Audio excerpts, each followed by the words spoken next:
아삽의 시. 하나님이여, 이방 나라들이 주의 기업이 땅에 들어와서 주의 성전을 더럽히고 예루살렘이 돌무더기가 되게 하였나이다. 그들이 주의 종들의 시체를 공중의 새에게 밥으로, 주의 성도들의 육체를 땅의 짐승에게 주며 그들의 피를 예루살렘 사방에 물같이 흘렸으나 그들을 매장하는 자가 없었나이다. 우리는 우리 이웃에게 비방거리가 되며 우리를 에워싼 자에게 조소와 조롱거리가 되었나이다. 여호와여, 어느 때까지니까? 영원히 노하시리이까? 주의 질투가 불붙듯 하시리이까?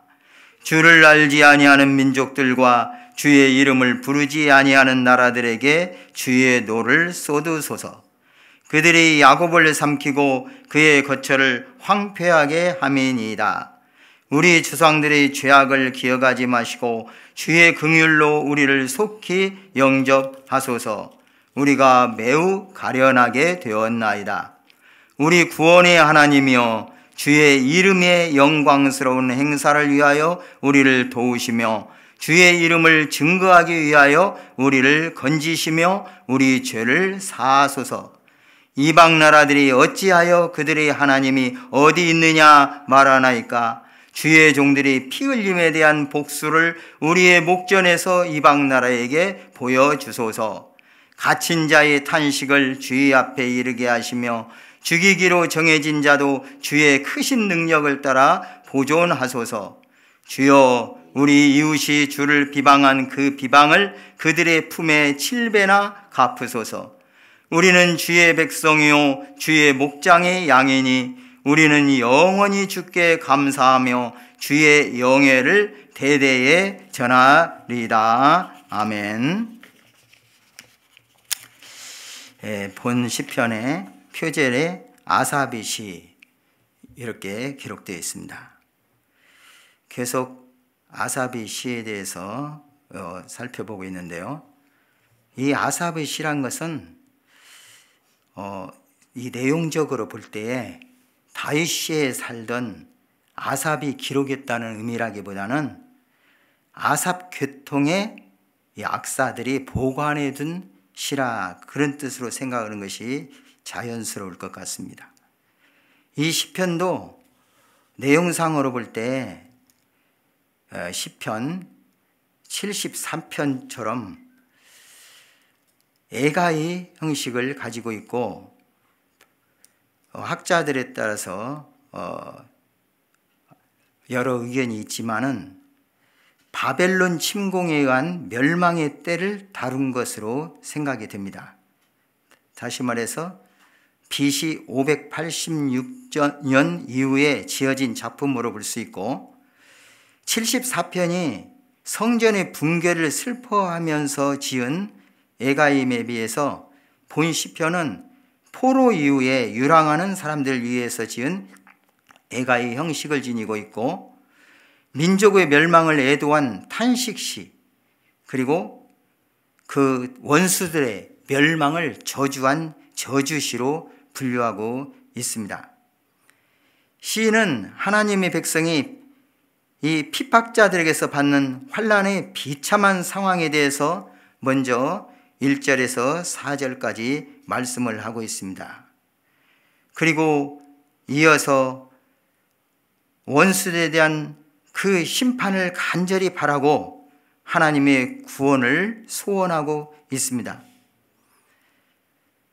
그리고 마지막으로 하나님께서 당신의 백성을 구원해 주셔야 할 근거를 계속 진술하고 있고, 이렇게 하나님께서 보호하시고 인도하시는 자신의 처지를 자각하면서 하나님께 감사와 찬송을 드리고 영원히 하나님의 영예를 전할 것이라는 서원을 함으로 이 시를 마치고 있습니다. 5절 내용에 보면은 여호와여, 어느 때까지니까? 영원히 노하시리까? 주의 질투가 불붙듯 하시리까? 이 말씀을 하고 있는데, 이 말씀을 전후해서 1절에서 4절까지는 자신의 비참한 처지, 성도들의 참담한 그런 상황을 하나님 앞에 낱낱이 아뢰고 있고, 또 6절에서 12절까지는 간절한 하나님께 대한 청원과 호소를 나타내고 있습니다. 그리고 구원에 대한 확신 속에서 감사와 찬양을 13절에 드리고 있습니다. 먼저 이 말씀의 1절에서 4절까지를 살펴보겠습니다. 비참한 형편에 처해 있는 하나님의 백성들, 이 백성들의 그 처지를 하나님 앞에 아뢰면서 이 시인은 하나님의 백성이 핍박들에게 받는 환난의 비참스러운 그런 상황을 하나님 앞에 토로하고 있습니다. 그리고 이러한 비참한 사실을 이유로 해서 구원을 간청하는 것이 이 당한 성도들의 형편을 보는 것이 아니라, 이렇게 당하고 있는 성도들의 상황을 보면서 하나님께서 모욕을 당하고 하나님께서 해를 입으시는 사실을 근거로 이제 제시하고 있습니다. 이것은 오늘 이 시편 기자가 표현한 말씀들을 자세히 살펴보면은 가장 오늘 본문 말씀에서 많이 나와 있는 말씀이 숫자를 세어보면요, 주의, 곧 하나님이, 이 말씀의 단어가 가장 많이 나와 있습니다. 먼저 1절에 보시면은 하나님이여 이방 나라들이 주의 기업이 땅에 들어와서, 여기서 주의 기업이라는 말씀이 나오고 있고요. 그 다음 바로 이어서 주의 성전을 더럽히고, 또 주의 성전이 나옵니다. 예루살렘이 돌무더기가 되게 하였나이다. 곧 이방나라, 곧 불신자들, 하나님의 사람들을 대적하고 박해하는 자들, 이러한 자들이 하나님의 기업이 땅에 들어와서, 이 땅이라는 글씨를 보면은 어떤 성경에는 자그마하게 써져 있어요. 다른 활자에 비해서 적은 활자로 쓰였는데, 그것은 무슨 얘기인 거니? 원래 원문에는 없는 단어라는 얘기예요. 원문에는 없는데 이 문맥을 보고 우리말로 번역을 할 때 좀 이해를 돕기 위해서 거기다 자그마하게 삽입을 해 놓은 것입니다. 그렇기 때문에 원문엔 주의 기업에 들어와서 이렇게 번역하는 것이 더 정확한 번역이라고 볼 수가 있겠죠. 주의 기업, 주의 성전을 더럽히고, 예루살렘, 하나님의 임재의 상징으로서 성전이 지어졌을 때 예루살렘이 세워졌죠. 여기서 예루살렘은 한 지역을 말하고 있는 단어지만은 하나님의 백성들을 통칭하는 것이고, 하나님과의 교제의 임재의 성전을 생각할 수 있는 말씀입니다. 황폐화된 이런 땅을 보고, 또 그뿐만 아니라 그 백성들이 어떻게 됐습니까? 2절에 보면 주의 종들의 시체를 공중의 새에게 밥으로, 주의 성도들의 육체를 땅의 짐승에게 주었다, 이렇게 말하고 있습니다. 많은 살육이 일어난 사실을 지금 나타내고 있습니다. 여기서 보는 주의 기업, 주의 성전, 주의 종들, 그리고 주의 성도들, 이런 표현에 있어서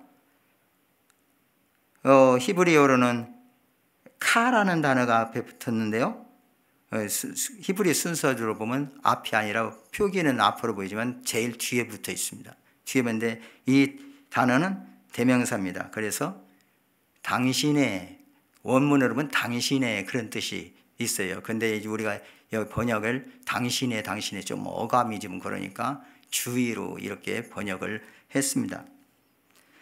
다시 말해서 모든 주님의 것입니다. 주님의 소유들을 통칭하고 있습니다. 이러한 원수들이 주님의 소유를 해롭게 하였다는 것을 지금 낱낱이 나타내고 있습니다. 하나님께서 그 백성들을 그런 비참한 처지에서 구원하여 주실 근거, 이러한 근거들이 이제 계속도 진술되고 있는데, 먼저 주님의 기업에 들어와서 주님의 성전을 더럽히고, 예루살렘의 돌무더기가 되고 주님의 종들의 죽이고 주님의 성도들을 죽여서 매장하지도 아니하는 그런 상태로 두어두고 그들의 피를 예루살렘 사방에 물같이 흘렸다. 이러한 표현들을 계속 쓰고 있습니다. 지금 멸망당한 이스라엘의 참혹한 상태를 그대로 지금 하나님 앞에 나열하고 있으며 어떤 면에서는 어떻게 이렇게 하나님 백성들이 이렇게 될 수가 있습니까 하는 하나님께 대한 어떤 시인의 불만을 토로하고 있는 내용이기도 합니다. 우리가 이 땅에 살면서 하나님 백성으로 살아가고 있는데 우리 조상들의 죄로 인해서 또한 우리들의 죄로 인해서 하나님 앞에서 우리가 징계를 받고 또 불신 세력들, 어떠한 하나님을 대적하는 세력들로부터 박해와 또 우리가 여러 가지 고난, 시련 이런 것들을 살 수밖에 없는 우리 성도들의 형편임을 우리는 믿음 생활하면서 많이 체험을 합니다. 이럴 때에 과연 하나님께서 공의로우시다면은 어떻게 저 악인들을 그대로 두고만 보시는가? 그리고 이런 상황이 단시간이 아니고 상당히 오랫동안 정말 인내하기 힘들 만큼 어려운 상황임을 이제 우리는 이 시편의 기자의 이 노래를 통해서 살펴보면서 우리도 하나님께 계속적으로 우리의 일어나는 모든 상황에 대해서 기도하고 인내하지만은 견디기 힘든 그러한 우리 마음의 고통이 있을 때가 있습니다. 이러할 때 우리가 어떻게 해야 되겠습니까? 오늘 시편 기자의 말씀을 통해서 이제 우리가 과연 하나님 앞에 기도하는 이 기도의 내용들이 어떠한 근거에서 이렇게 기도할 수 있는가? 그리고 우리가 드린 기도의 응답에 있어서 힘있게 역사하는 기도가 어떤 기도인가를 이후의 말씀을 통해서 우리가 살펴볼 수가 있습니다. 이 본 말씀을 1절에서 7절까지 내용이 하나님의 백성이 박해를 받는 그 환난이 너무나도 참담함에 대해서 하나님께 토로하며 하나님의 구원을 간절히 기원하는 내용인데 그 기원의 근거가 어떠하며 또 하나님께서는 어떻게 이루어 주시기를 원하는가 또 하나님께서 이루어 가시는 방법이라고 할 수 있는 그 내용들이 이어서 이제 8절 이후에 기록되어 있습니다. 먼저 하나님께서 그 백성을 그런 비참한 처지에서 구원하여 주실 진리의 근거에 대해서 이 시편 기자의 말씀을 통해서 좀 생각해 보겠습니다. 8절 상반절 먼저 읽겠습니다. 8절입니다. 8절 한번 읽겠습니다. 우리 조상들의 죄악을 기억하지 마시고 주의 긍휼로 우리를 속히 영접하소서. 우리가 매우 가련하게 되었나이다. 여기 8절에 보면은 우리 조상들의 죄악을 기억하지 마시고 이렇게 말씀하고 있습니다. 이 말씀이 전에 개역 한글판에서는 우리 열조의 죄악을 기억하여 우리에게 돌리지 마옵소서 이렇게 번역을 했었습니다. 그리고 현대인의 성경에서는 우리 조상들의 죄로 인해 우리를 벌하지 마소서 이렇게 번역을 했습니다. 출애굽기 20장 5절 말씀을 보면은 죄를 갚되 아버지로부터 아들에게로 3, 4대까지 이르게 하신다고 하셨습니다. 그런데 이런 말은 그 조상의 죄 때문에 계속적으로 그 아들 때까지 하나님께서 벌하신다 그런 해석보다는 그 자손들이 그 조상이 범한 죄와 같은 죄를 계속 답습하여 저지르면서 회개하지 않고 계속해서 범죄하는 경우에 그렇게 하신다는 뜻으로 이 말씀을 풀이해야 됩니다. 이제 이 시인이 대표한 성도들은 회개하여 하나님을 찾는 중에 있습니다. 여기서 이 시편 79편 아삽의 계열에 있는 어떤 사람이 시를 지었는데, 이 시의 내용을 볼 때에 우리 경건한 자들이, 그리고 하나님 앞에 간절히 하나님을 찾으면서 억울함을 호소하고 이제 하나님께서 그 형편을 보시고 구원해 주시고 원수들을 갚아주실 것을 원하는 이 기도를 드리는 모든 성도들, 대표자라고 볼 때에 이러한 시인이 대표한 성도들은 회개하고 하나님을 찾는 자 중에 있다고 볼 수 있을 것입니다. 그렇기 때문에 우리 성도들이 조상들의 죄값을 당하지 않도록 하나님 앞에 우리 조상들이 죄악을 기억하지 마십시오. 곧 우리 조상들의 죄악을 기억하여 우리에게 돌리지 마십시오. 이러한 기도를 당연히 드릴 수 있는 것입니다. 이러한 기도할 수 있는 근거로서 하나님 앞에 기도하면서 우리의 어떤 것보다는 하나님의 성품, 하나님의 우리에게 보여주시는 약속, 그 언약의 근거에서, 그리고 하나님이 어떤 분이신가를 나타냄으로써 하나님 앞에 호소하고 있는 것입니다. 특별히 오늘 본문 말씀은 두 가지를 말씀드릴 수가 있겠습니다. 방금 읽은 8절 말씀에 보면은 주의 긍휼로 우리를 속히 영접하소서 이렇게 말했습니다. 여기서 주의 긍휼이라는 말씀을 보면은 이 긍휼이라는 말은 원래 히브리어로 라함이라고 합니다.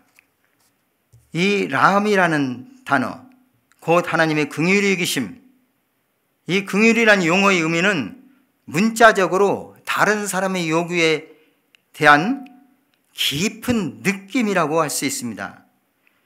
곧 하나님께서 언약 백성을 위해서 위대한 행동을 하시는 것이 바로 긍휼히 여기심의 하나님의 성품대로 하나님께서 행하시는 것입니다.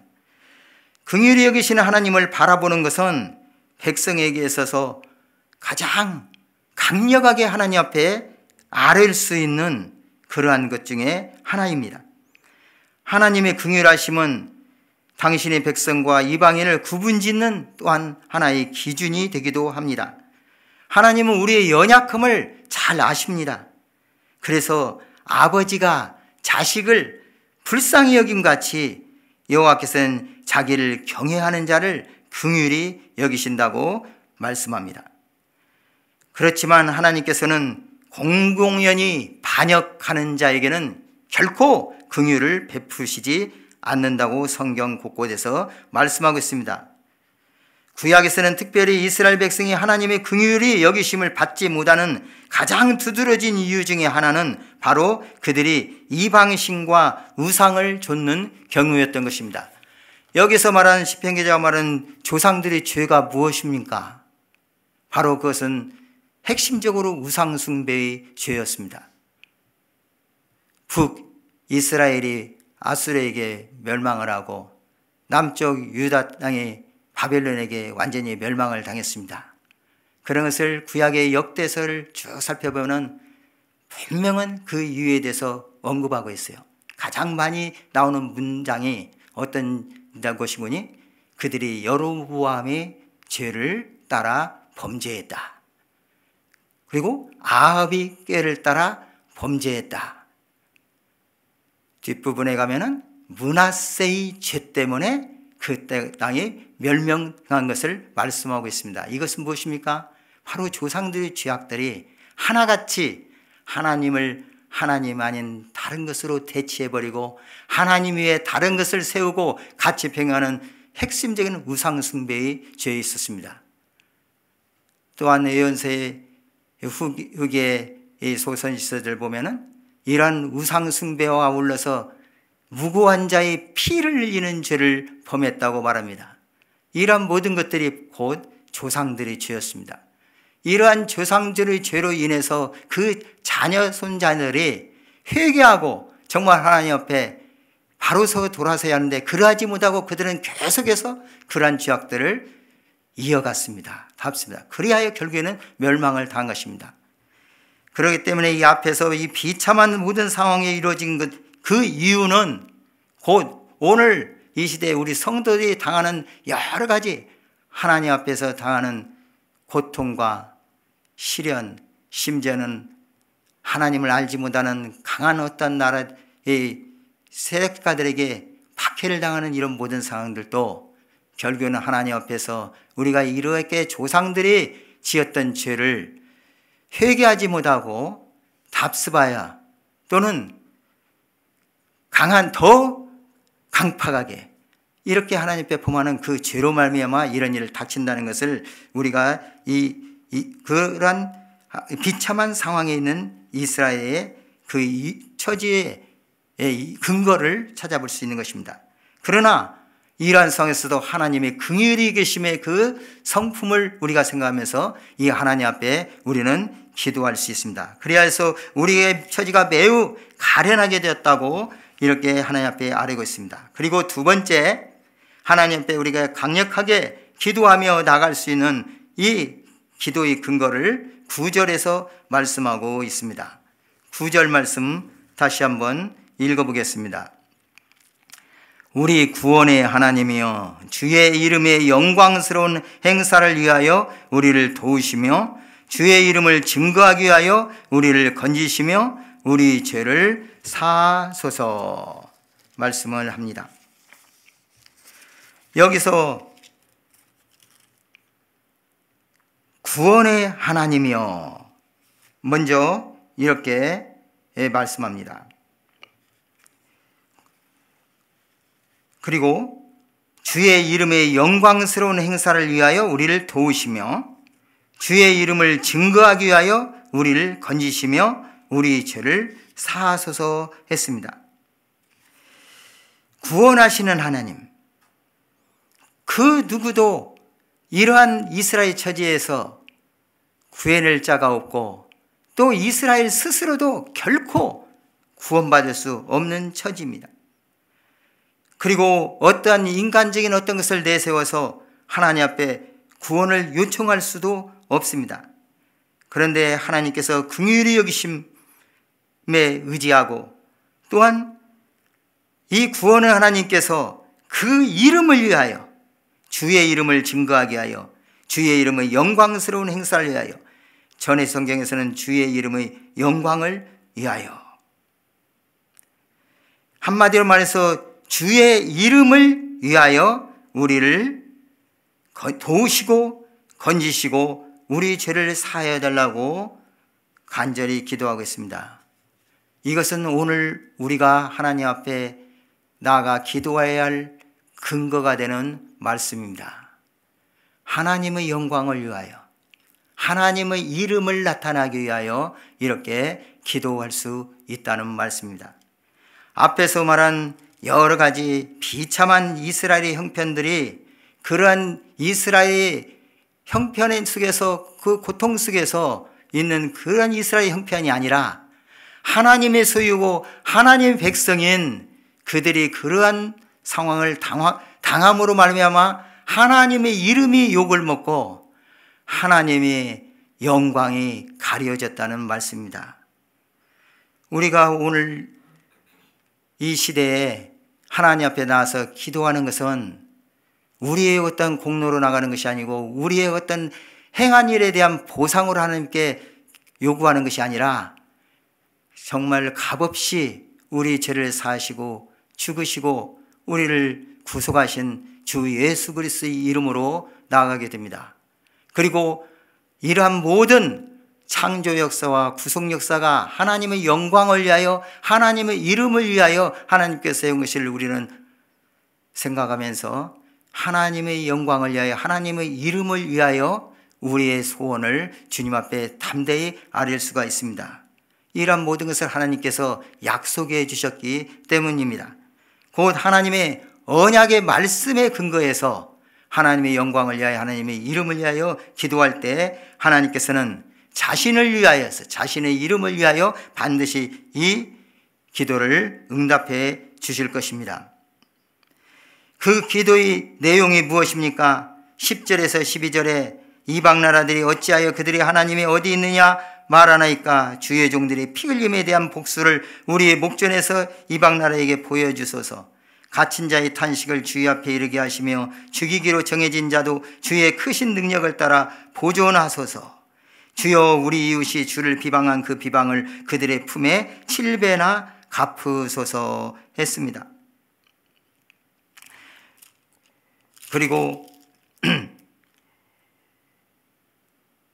6절 앞에 보면은 여호와여, 어느 때까지 영원히 노하시리까? 주의 질투가 불붙어 하시리까? 5절에서 말씀한 뒤에 주를 알지 아니하는 민족들과 주의 이름을 부르지 아니하는 나라들에게 주의 노를 쏟으소서, 이런 기도를 했습니다.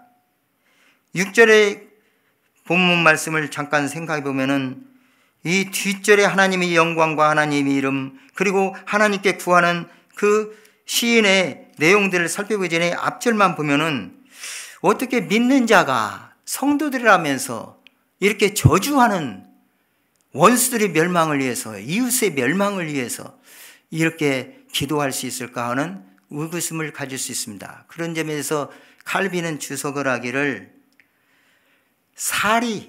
자기의 사리를 위하지 않고, 개인적인 이익을 위하지 않고 공적인 천국에, 그리고 하나님의 교회에 해가 되는 상황에서는 하나님 앞에 이러한 멸망할 수 있는, 상대방을 향해서 저주할 수 있는 기도를 드릴 수 있다.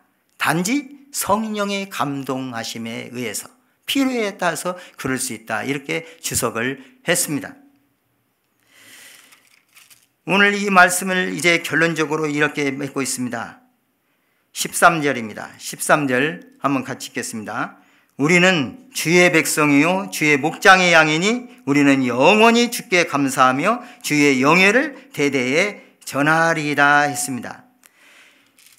이 시편 기자는 결국 이 처지를 다 알고 그에 대해서 이제 죄를 깨닫고 그 죄에 대해서 회개하고 하나님 앞에 나가서 원수들을 이제 하나님께서 다 갚아주시고, 그리고 우리의 죄악을 기억하지 마시고 주의 긍휼로 주의 이름을 위하여 저희의 기도를 들어주십시오. 이런 기도를 하면서 이제 기도에 대한 응답의 확신을 갖게 됩니다.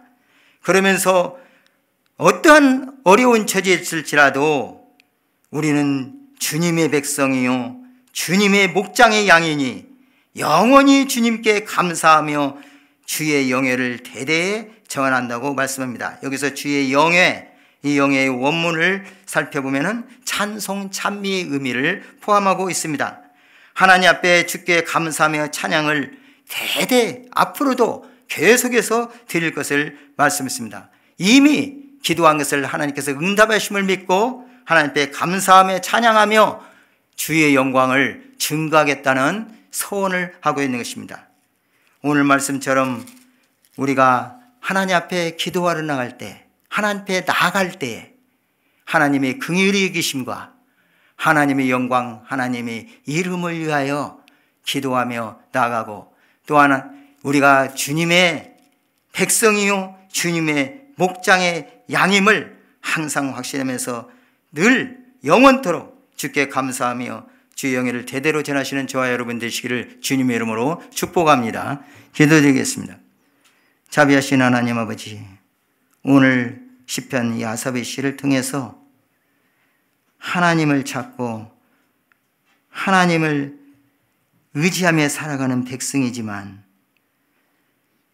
참으로 원수들의 손에 의해서 징계를 받고 비참한 처지에 있을 때에 그러한 가운데서 낙심치 아니하고 긍휼히 여기시는 하나님, 자신의 이름을 위하여서 그 영광을 드러내시기 위해서 그 언약을 성취하시는 하나님을 생각하면서 그 하나님 앞에 나아간 이 시인의 형편을 우리가 살펴보았습니다. 저희들이 모든 이 땅에 살아가는 삶 속에서도 하나님의 긍휼히 여기심과 하나님의 영광을 위하여서 기도하며 나아가며 살아갈 수 있는 죄를 되게 하시고, 우리는 주님의 양이요, 참으로 주님께서 우리의 영원한 목자이심을 항상 깨달으면서 대대로 영원토록 우리 주님께 감사하며 찬양하며 주의 영예를 대대로 증거할 수 있는 저희들로 살아갈 수 있도록 말씀 가운데 견고히 설 수 있도록 은혜 베풀어 주옵소서. 예수님 이름으로 기도드립니다. 아멘.